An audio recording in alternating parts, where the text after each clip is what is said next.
कि जैसन सोचले रहनी वैसे भैया मोर बारे। अरे बेटा बेजोड़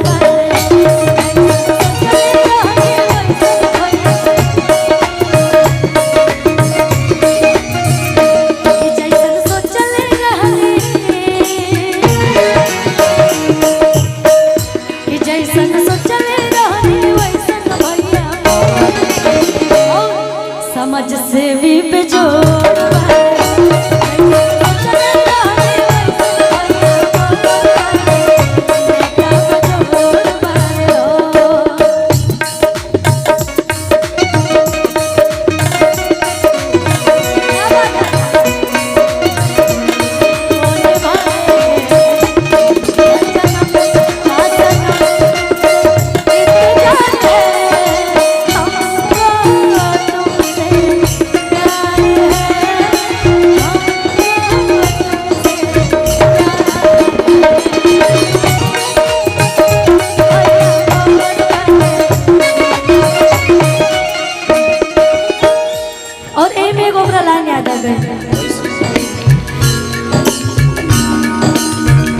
सबको जो दिल में बसा ले, सबको जो दिल में बसा ले, ऐसे दिल वाले।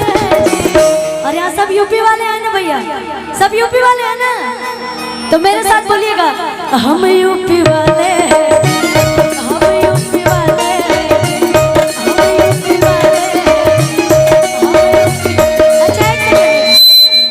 अच्छा ये बात बोलने में आप सबको प्राउड महसूस नहीं हो रहा है कि आप लोग बोल नहीं रहे हैं? गर्व की बात है ना भाई, तो आप लोग को बोलना चाहिए ना। मैं अकेली चिल्ला रही हूँ, आप लोग साथ ही नहीं दे रहे मेरा।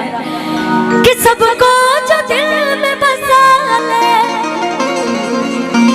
अरे ऐसे दिल वाले हम यूपी वाले, हम यूपी वाले, हम यूपी वाले, हम